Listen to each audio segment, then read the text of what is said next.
Halo teman-teman, kembali lagi dengan saya di channel A Story. Terima kasih sudah mengklik video ini. Kali ini saya akan menceritakan suatu tempat di mana tempat ini merupakan salah satu tempat sejarah. Kira-kira apa ya tempatnya? Nah, kalau teman-teman yang penasaran, ikutin aja video saya.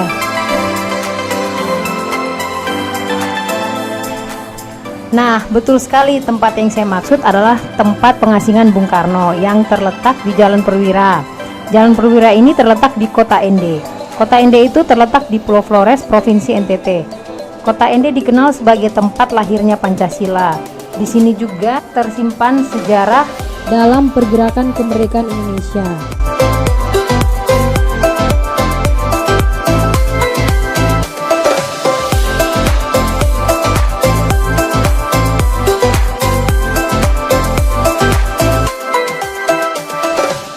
Presiden pertama Indonesia, Insinyur Soekarno, diasingkan selama 4 tahun 9 bulan. Lama kan teman-teman? 4 tahun 9 bulan itu lama banget tuh. Selama pengasingan tersebut, Bung Karno merenungkan tentang Pancasila yang kini menjadi dasar negara Indonesia. Nah teman-teman, ini termasuk menambah ilmu pengetahuan baru nih. Kalau di ND mungkin teman-teman ada yang belum tahu ND itu di mana. Nah di tempat ini nih, kisah pengasingan Insinyur Soekarno dimulai ketika Gubernur Jenderal Pemerintahan Kolonial Belanda.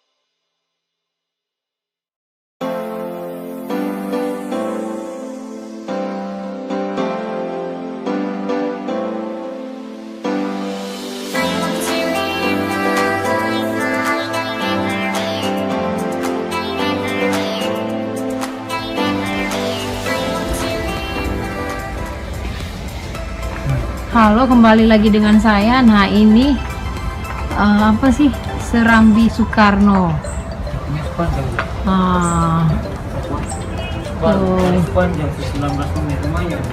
Jadi ini tuh apa, katanya tempat dulu Bung Karno biasa kesini untuk baca buku, pinjam buku, dan untuk biasanya Soekarno kalau kesini dulu tuh biasanya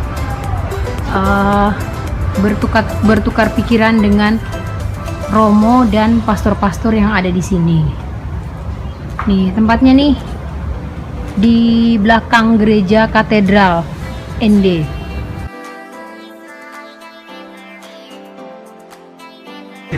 Serambi Soekarno.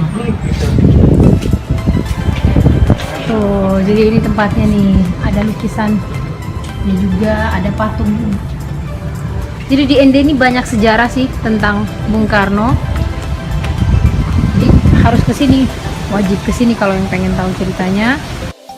Ini ada lukisan Bung Karno dengan Romo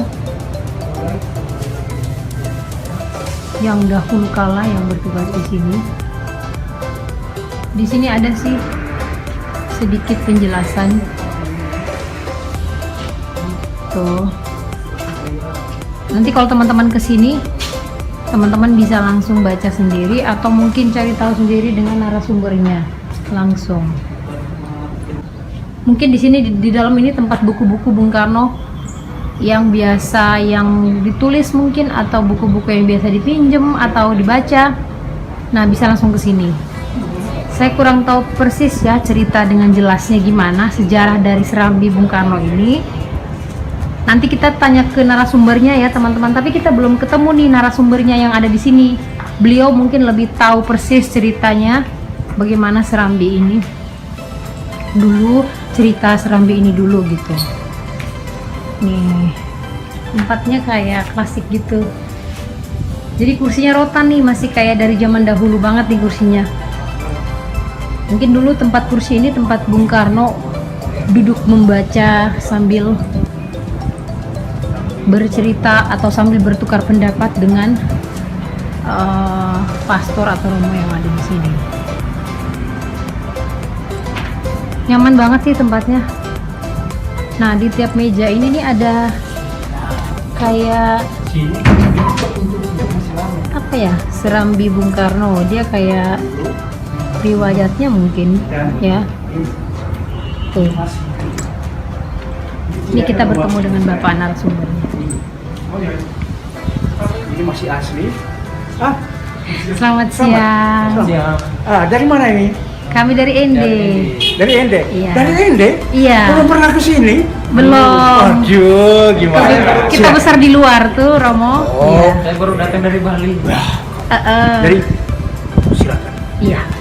Kebetulan kita ketemu dengan narasumbernya langsung, dengan Romo siapa? Saya? Iya. Ini nama saya. Iya, oke. Nah, di sini nih teman-teman. Di bawah itu. Henry Daros. Iya, dengan Pater Henry Daros. Ya. Nanti kalau teman-teman mau ke sini mungkin bisa ketemu langsung dengan narasumbernya. Bisa tahu langsung ceritanya. Baik. Serambi. Nah, jadi ini prasasti Ya. yang dipasang pada hari pengeresmian. Jadi pengeresmian itu tanggal 14 Januari 2019 pengeresmian. Iya. 14 Januari 2019. Mengapa kami pilih 14 Januari? Karena Soekarno Muda bersama keluarga mendarat di Pelabuhan Ende, dan sebetulnya pelabuhan itu kita bisa lihat dari sini, tapi sekarang terpilih oleh atap rumah, sedih sekali. Jadi kata Indah sekali ini sebetulnya pelabuhan di sana. paternya kita bisa lihat. 14 Januari 1934. Ya. Nah, kita memilih tanggal itu karena waktu itu 14 Januari 2019 genap 85 tahun Soekarno Muda dan keluarga mendarat di Ende. Ini. Nah, teman-teman dengar itu ya. 85 tahun. Ya. Jadi, situs ini pengerjaannya sepanjang 2018, lalu Januari 2019 diresmikan. Nah, Dan ini bagian yang sangat unik dari gedung ini. Ini merupakan bagian yang tua. Ini lihat saja. Itu kan, nggak ada kan orang bangun kan rumah begitu sekarang, kan? iya. Ini teman-teman dengar nih dari Pater bilang nih, ini bangunin zaman dulu gini, bangun tua. Jadi gedung ini selesai dibangun dan mulai didiami tahun 1927. Waduh. 7 tahun sebelum sekali. Soekarno tiba di Ende. Jadi 1927 selesai dibangun dan mulai didiami. Nah, bagian yang awal sekali dari gedung ini ya di sana. Tuh teman-teman kalau kesini nanti ada ruangan di dalam situ tuh, ada masuknya, katanya pertama kali bangun yang dibuat. Dan tempat di mana dulu Soekarno selalu membaca itu ada di ujung sana, tapi tempat itu sekarang sudah tidak ada lagi. Iya. Ya, karena kan banyak bagian sudah berubah, Iya. kan wajar ini memang Iya, perkembangannya ya. Tapi syukur bahwa bagian ini masih terjaga cukup baik dan menjadi kebijakan dari Serikat Biarawan SVD ini untuk tetap melestarikan. Nah, sejalan dengan rencana untuk membuat situs, karena memang Soekarno Muda telah menjadi bagian dari komunitas SVD di tempat ini dahulu. Menjadi sahabat dari para misionaris, teman diskusi, teman tukar pikiran, dan tempat biar ini menjadi tempat Soekarno yang adalah seorang intelektual yang kita semua tahu suka membaca. Iya. Tak henti-hentinya beliau itu membaca dan mengenal banyak bahasa lagi. Benar. Di Ende yang sepi dan terpencil pada waktu itu, hanya di Biara Santo Yosef lah Soekarno menemukan tempat bacaan pertama. Dan di tempat ini juga lah, hanya di tempat ini beliau menemukan teman diskusi, teman tukar pikiran yang setara. Iya, tuh teman-teman dengar. Soekarno pada waktu itu Sejarah. dikenal baik, sangat dekat hubungannya dengan orang-orang kecil, nelayan kecil, petani kecil, pedagang kecil, yang mengejutkan Soekarno itu ya, kok para pedagang kecil, petani kecil, nelayan ke sini rukun sekali. Karena dia tahu ketika dia tanya, mereka itu berasal dari suku yang berbeda-beda, agama yang berbeda-beda, tapi rukun. Jadi Soekarno menemukan sesuatu yang membuat ide dan pemikiran itu berkembang di sini. Jadi dia tidak berdaya lagi untuk menggerakkan kemerdekaan sebagaimana ketika di Bandung keluar masuk penjara, tapi di sini dia menemukan tempat untuk merenung. Nah, tuh teman-teman. Mulai dengan fakta yang dia temukan tadi itu, keberagaman di antara orang-orang kecil, tapi mereka begitu rukun. Dan dia menemukan orang-orang asing yang datang mengabdi orang-orang kecil. Nah, pater itu yang tinggi-tinggi itu tanya Soekarno, Tuan Soekarno, Tuan pasti benci Belanda ya, orang Belanda. Pater, maaf, saya tidak, bukan soal orang Belanda, tetapi imperialisme dan kolonialisme itu yang saya lawan. Jadi dibedakan. Ya. Karena dia memang dibuang oleh Belanda dari Jakarta, dari Jawa kan. Iya. Sampai di sini ketemu orang Belanda lagi, Iya. tapi Belanda yang lain. Iya. Belanda. Orang-orang Belanda yang mengabdi orang kecil. Seperti dia juga mau memperjuangkan nasib Negara Indonesia. di sini.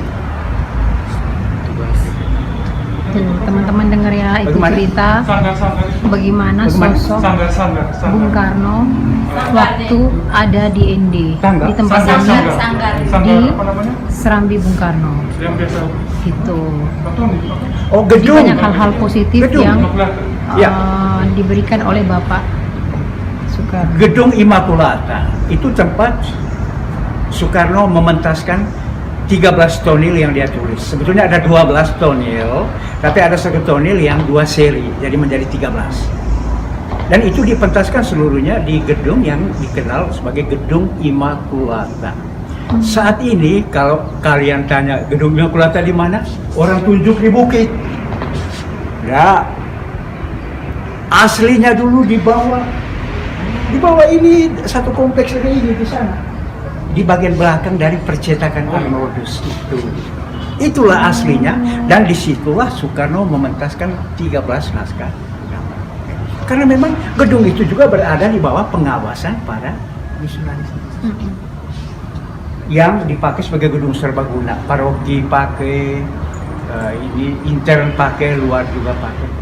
Nah, Soekarno mementaskan naskah-naskah zaman di tempat itu. Gedung Immaculata. Banyak cerita, Ya. banyak kisah teman-teman tentang Bung Karno di sini. Yang orang selalu kalau sebut sekarang, tanah sekarang, begitu juga guide-guide yang sekarang itu selalu tunjuk di atas. Masih Mau jalan sudah? ya. Oke. Bisa isi buku pengunjung supaya ada apa? Ada kenangan. Ya? Nah, Mari. teman-teman, jadi kalau kita dibuang kesini- oleh Belanda karena kepala angin, kepala batu, keluar masuk penjara di Bandung. Jadi dibuang ke sini. Dan belum jadi presiden. Memang belum.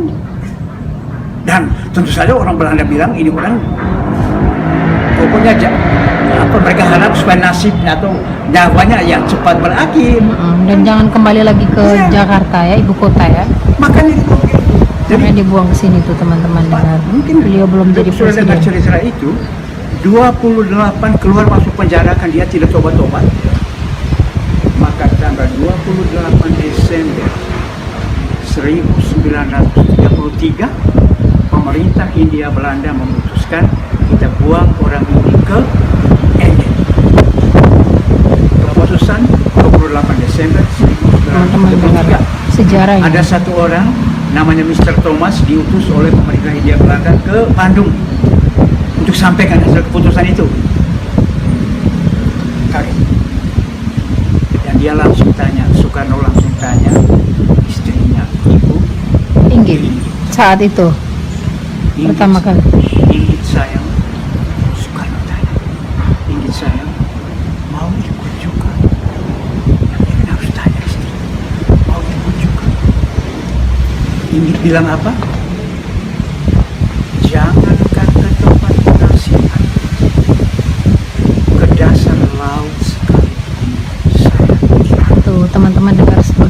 setianya Ibu Inggit dengan Bung Karno menemani saat pengasihnya. Saya sungguh mengharapkan Ibu Inggit itu satu waktu gelar pahlawan juga. Memang dia pernah dapat penghargaan dari pemerintah.